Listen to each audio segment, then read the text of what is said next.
Okay, we got it. I'm Buster. This here lady Glenda. Well, thank you for introducing me for myself.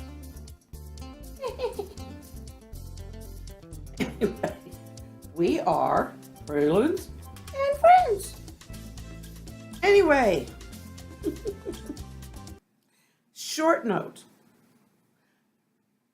I'm not going to be doing any more reading from this search. However, we've got halfway through, just about halfway through. And with part 2, there's some of my favorites are The Top of the Mountain and The Other Side of the Street and The Ultimate Escape. If you want to buy it, down in the description, it tells you where you can go. It gives you links to where you can go to buy the electronic version if you really don't want to spend out the money on the print version. So, because the electronic version, you can get it for just about any kind of reader you want if you go through Smashwords. Or you can get it at Nook, you can get it on a Nook or whatever bookstore you have. That, get there where you can download an electronic book. Anyway, so, but that doesn't mean we're done with stories. We're going to come up with some kind of elements so that you can, participate in your own stories. And these are going to be the usual short stories. And this will be one upcoming. So we're going to decide, you can decide your own fever. Like, are you having cabin fever, spring fever, travel fever? You want to get started traveling for the year. You want to, a dream, something you want to get, maybe you just have this burn to get into spring cleaning. I don't know. But there's something, you have a burn to get done, or to go, or to do, or whether to change.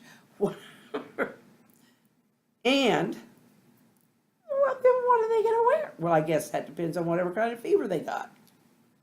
Well then, I guess that depends on the fever. Something has to go with it, like, are you cleaning, traveling, flying? Are you just going outside with the weather change? What is it? Okay, yeah, you're going to be more involved than ever because you need to supply those. Because, it's like, how do you want to dress? You can write the dang story if you want to, and I'll read it. Just don't make it a novel. We don't get through those. Anyway, yeah, let's do some short stories on that, and we'll figure more out on that over the next few days. Okay. You want to know what I did tonight that really, something I identified with? What's that? I like to watch this show called Alaska: The Last Frontier on Discovery, and it was on tonight. Not a plug, well, it's a plug. It's not sponsored, of course. What about it? Well, they raise cattle. They're cattle people, as well as other things. Anyway, they're like second, third, and now starting fourth generation. Their father immigrated from Switzerland around the time of the war. And he found this place there in Alaska and decided he liked it and he wanted to stay there. And so him and his wife, they raised quite a few children there. And the two brothers, Otto and Otz, their names are very Swiss, a lot of them. Anyway, Otto raises cattle. Otz takes care of him he's kind of the cowboy. You want to settle down while I tell this? Because I talk a lot with my hands. Yeah, and you're not even, what is it, Italians that talk with their hands? I don't know. I think everybody does. I get excited. Anyway, okay, this was the thing. Their cattle kind of got away from them a little bit. And they started to, they were trying to get mixed in with this other guy's cattle who lived several miles in a different direction, but they tended to summer their cattle together in the same area. But when it came to bringing them back for winter, they had to bring them along anyway. They tried to get mixed up. And so he had his cattle separated. Otto did. But he needed to get a fence closed before they got into the same property with the other guy's cattle. Because then it's awfully hard to get them separated. So they're trying to get this fence closed. Now it's one of those old wire fences, which has got like 3 or 4 strands of wire, usually barbed, and they're each stuck to a post. And so when it's open, you've got the wood post that you pull around and hook to hitch up to the other end of the gate. It's not like a big wooden gate, wooden fence gate that you see nowadays most of the time. Anyway, he didn't know the fence was electrified, and he really grabbed it. And I don't know, maybe he was a little bit wet too, because if you're wet and you get a hold of an electric fence, you feel it. And man, he hooted, and he jumped back, and he was like, felt zapped, but he was still hollering, "Get the gate closed, get the gate closed," because somebody else was trying to get a hold of the wooden part that they were hooked to, because that wouldn't conduct the electricity. And then somebody's horse got against it and went a little nuts. It was quite the shenanigans going on for a while, but I could relate, because when I was growing up, we had a divided corral, and it was wooden fencing, and there was a big old horse trough, cow trough, whatever you call it. It was one of those great big round ones. And so it kind of spanned both sides of the fence so that it could be used from either side. And of course there was a hydrant there, and water would get splashed out. But I was used to climbing over fences. It was no big deal. Anyway, so I start to climb over the fence, and I reach up like this, and zap! It's like, pardon my overreaction, but that is exactly how you react. It's like I went off, and I think I probably fell on my tush on the ground, and I felt like the top of my head came off, because it doesn't usually give much more than just a little sting for a human, but animals don't like it, and it's meant to deter animals. But if you get wet, those things can zap you really good. Anyway, so I was able to identify with that. So if you've ever had an experience like that, don't go, we all watch our children when they're small. We don't want them putting a hairpin or something in a wall socket. We certainly don't want them chewing on an electric cord. There's a reason for that.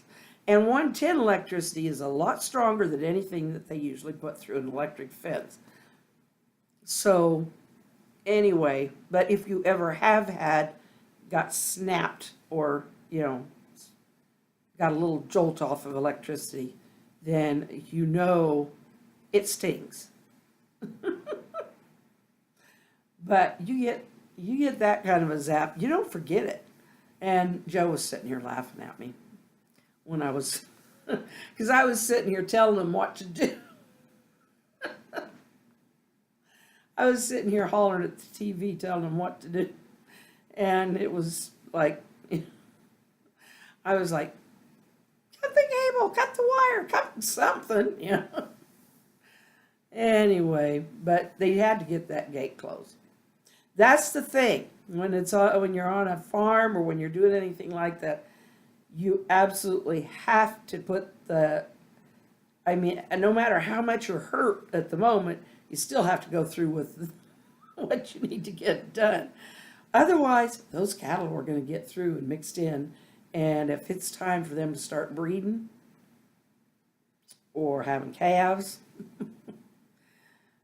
it makes it very difficult because it's hard to separate them then. So if you're interested in that kind of thing, in watching anything to do with homesteading on YouTube, there is a really good place to go. It's Dustin Dean, and him and his wife are starting a farm. It's more or less a homestead at the moment, and they may, I don't know how they intend to continue this, if they will continue the homestead type thing, but I'm sure they will build a house or some. Right now they're living in a trailer while they get it together, and they're kind of having a little bit of a tiff with the powers that be because they don't like them having a composting toilet. Don't ask me why. But anyway, they've got like 3 kids, and they get all involved, and they've got animals, they've got all kinds of fun stuff going on. They're always a hoot. So, and there's also another one if you like family vlogs where families just do all kinds of fun stuff. There's Us Living Life, and it's a couple with young kids, and they like to do silly stuff. Either some kind of weird science experiment they got at the dollar store, or they make their own slime.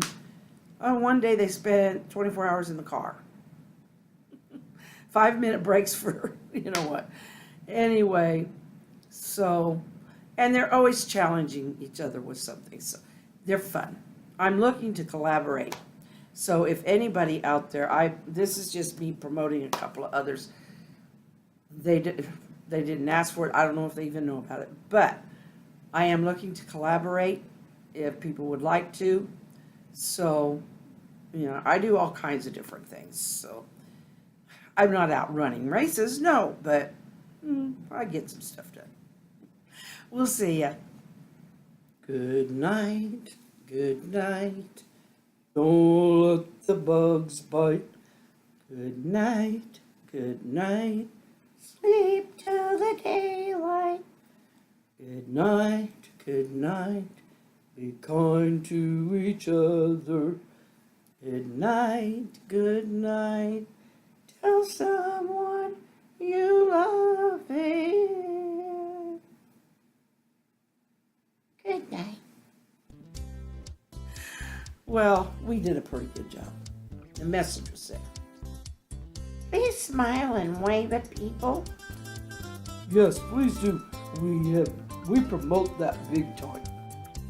When you're out and about, you smile and wave. Yes, smile and wave. It's about friendliness. When you're friendly to others, they're more than likely to be friendly back. And the more friendliness we get going in this world, the better. So, have a good one. We love you, and we will see you tomorrow. So start thinking about those fevers. Good night.